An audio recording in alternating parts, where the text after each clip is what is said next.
Hey, all my third grade friends, it's Miss Dunbar here. I wanted to come on and just say hello, first of all.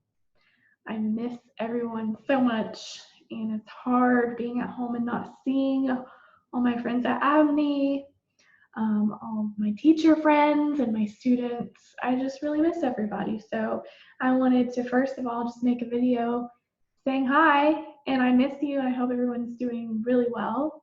Hopefully everybody got to take a little bit of a break last week for spring break.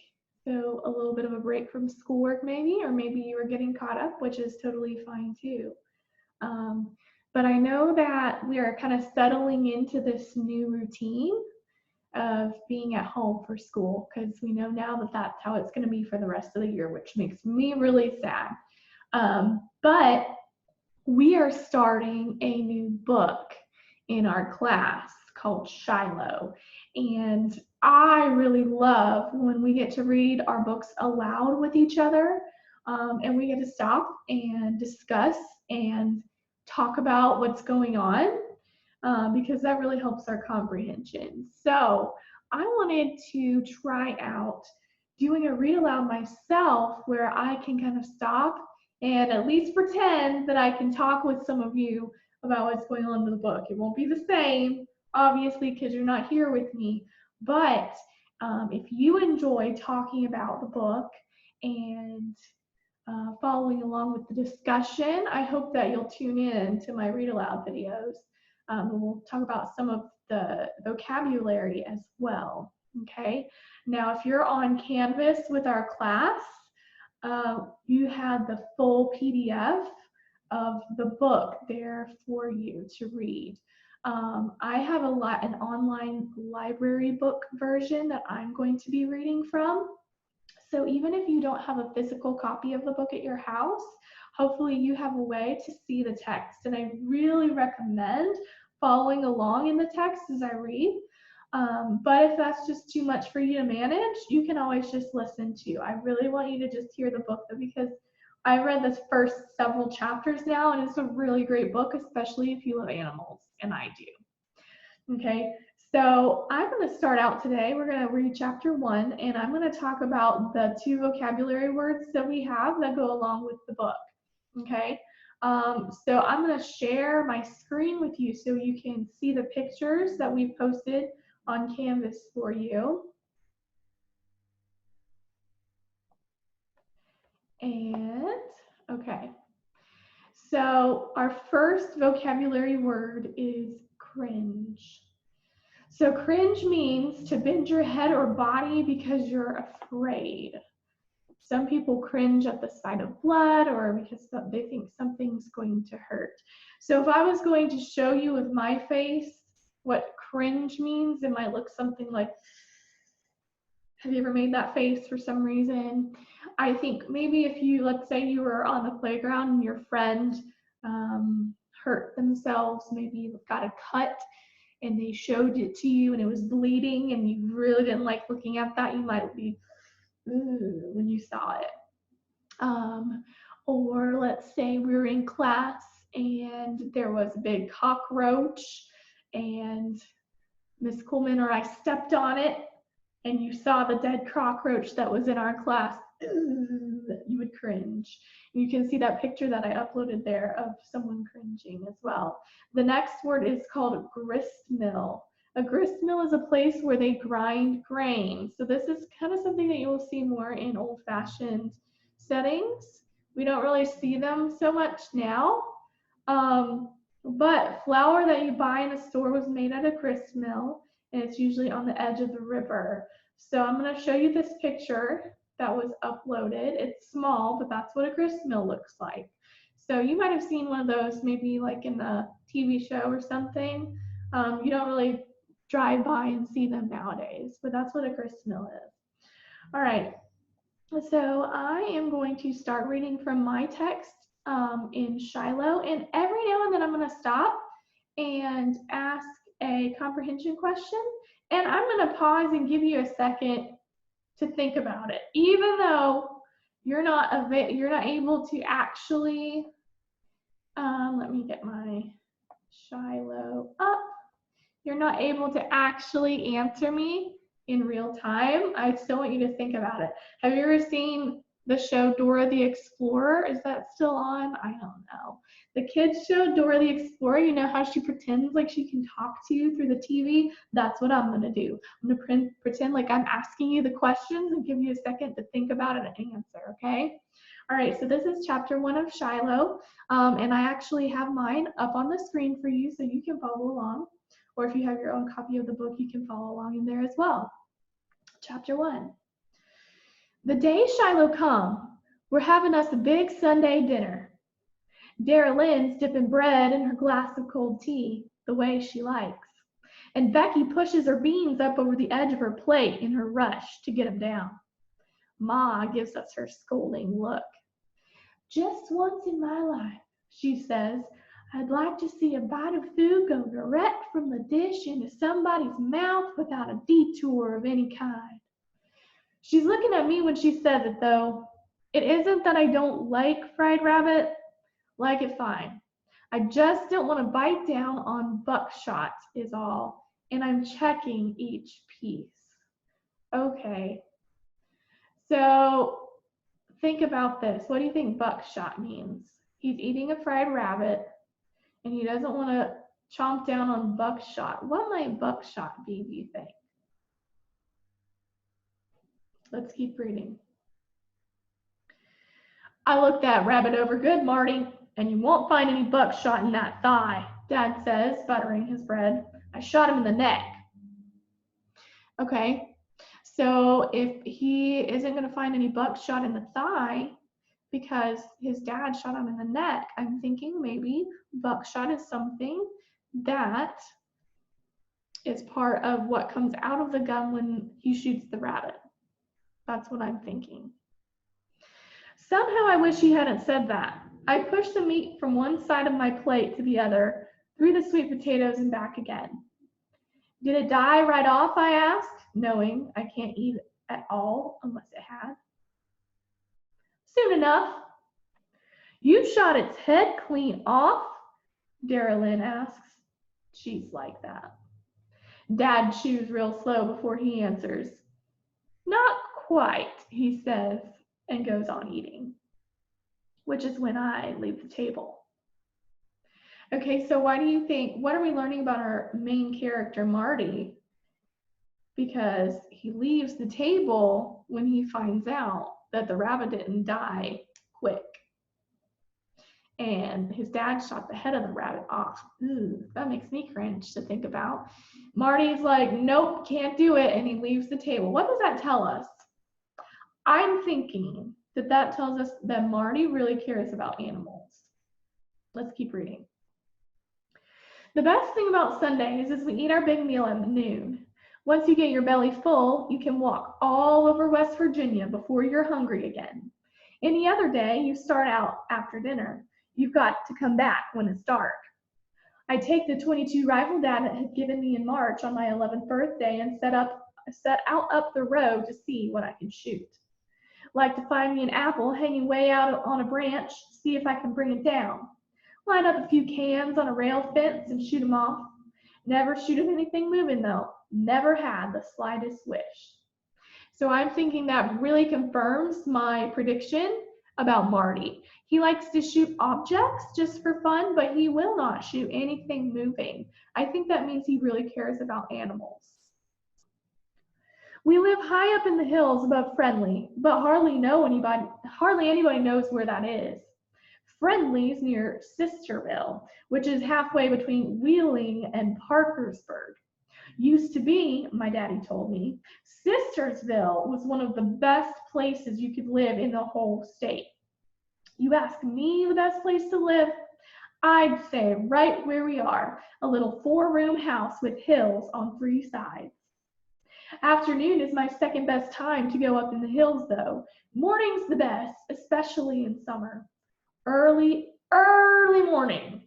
On one morning, I saw 3 kinds of animals, not counting cats, dogs, frogs, cows, and horses.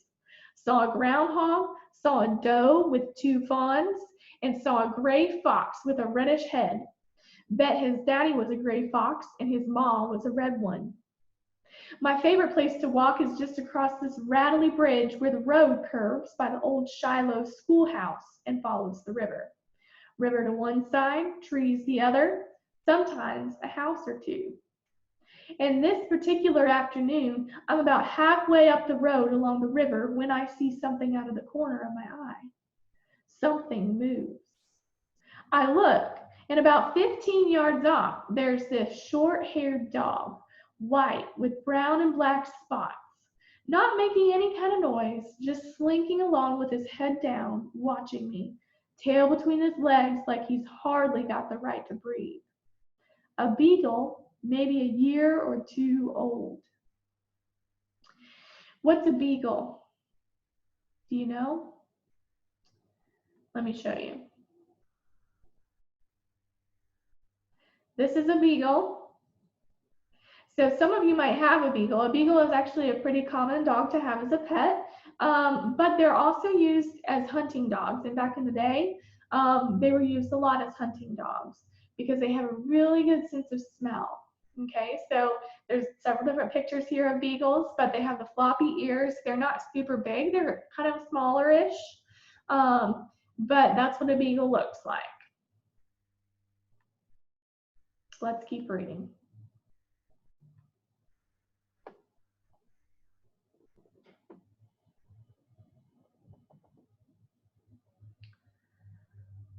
Lost my place.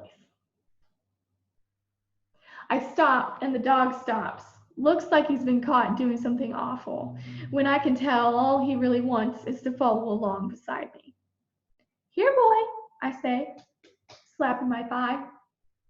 Dog goes down on his stomach, groveling about in the grass.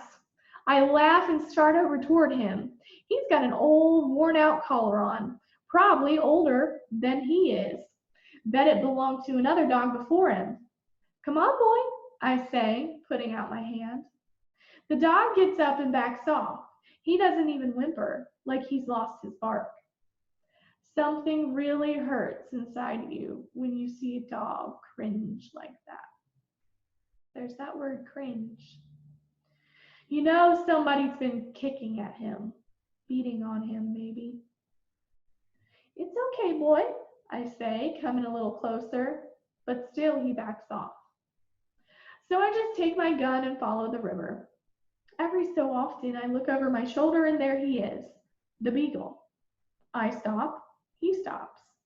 I can see his ribs, not real bad, but he isn't plumped out or anything. There's a broken branch hanging from a limb out over the water, and I'm wondering if I can bring it down with one shot. I raise my gun, and then I think how the sound might scare the dog off. I decide I don't want to shoot my gun much that day. It's a slow river. You walk beside it, you figure it's not even moving. If you stop, though, you can see leaves and things going along. Now and then, a fish jumps. Big fish. Bass, I think. Dog's still trailing me, tail tucked in. Funny how he doesn't make a sound. Finally, I sit on a log, put my gun at my feet, and wait. Back down the road, the dog sits too. Sits right in the middle of it, head on his paws. Here, boy, I say again, and pat my knee. He wiggles just a little, but he don't come. Maybe it's a she-dog. Here, girl, I say. Dog still don't come. I decide to wait the dog out, but after 3 or 4 minutes on the log, it gets boring and I start off again. So does the beagle. Don't know where you'd end up if you followed the river all the way. Heard somebody say it curves about, comes back on itself, but if it didn't and I got home after dark, I'd get a good walking. So I only go as far as the ford, where the river spills across the path, and then I head back. When I turn around and the dog sees me coming, he goes off into the woods. I figure that's the last I'll see of the beagle. And I get halfway down the road again before I look back. There he is. I stop, he stops. I go, he goes. And then, hardly thinking on it, I whistle. It's like pressing a magic button. The beagle comes barreling toward me, legs going lickety-split, long ears flopping, tail sticking up like a flagpole.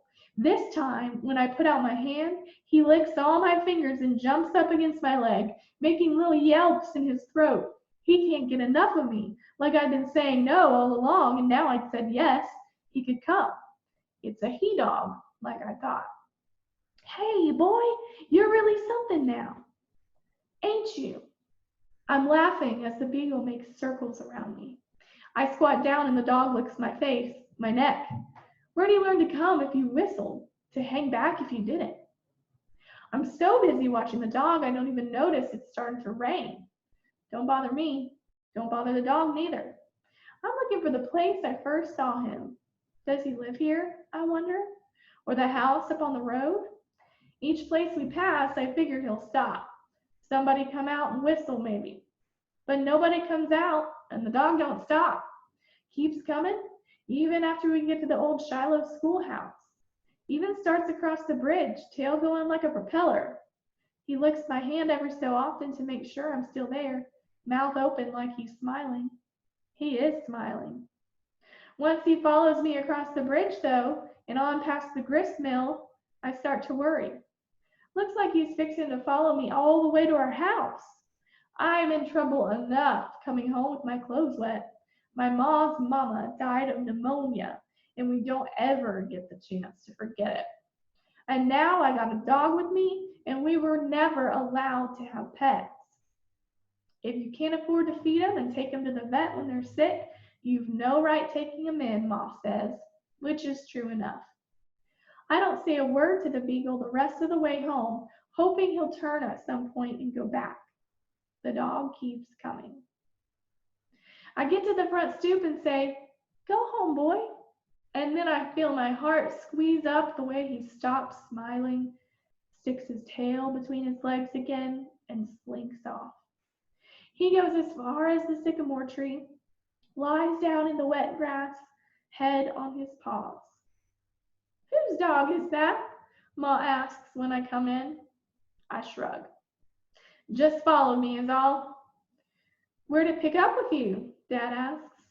"Up in Shiloh, across the bridge," I say. "On the road by the river?" "Bet that's Judd Travers's beagle," says Dad. "He got himself another hunting dog a few weeks back." "Judd got him a hunting dog. How come he don't treat him right?" I ask. "How you know he don't?" "Way the dog acts. Scared to pee almost," I say. Ma gives me a look. "Don't seem to me he's got any marks on him," Dad says, studying him from our window. Don't have to mark a dog to hurt him, I'm thinking. Okay, so why does Marty feel like this dog has been hurt? I want you to think about that for a second. Think about how the dog acts and how he acted, especially before Marty whistled. Seems like there are some clues that whoever owns this dog is not treating the dog very well. And what's another thing? One thing I noticed, it's kind of sad that Marty and his siblings are not allowed to have pets. That's kind of sad because it's obvious how much Marty loves animals, but they're not allowed to have pets. So think about that too, because that's going to come into play later. Just don't pay him any attention and he'll go away, Dad says. And get out of those wet clothes, Ma tells me. You want to follow your Grandma Slater to the grave? I change clothes, then sit down and turn on the TV, which only has 2 channels. On Sunday afternoons, it's preaching and baseball. I watch baseball for an hour. Then I get up and sneak to the window. Ma knows what I'm about. "That Shiloh dog still out there?" she asks. I nod. He's looking at me. He sees me there at the window, and his tail starts to thump. I name him Shiloh. All right, friends. That is chapter 1. I hope you enjoyed it. And I hope that you will continue to tune in and join me for the next chapters. I'm really liking the book so far. I hope you are too. Miss all of you. And I will see you again soon. Bye.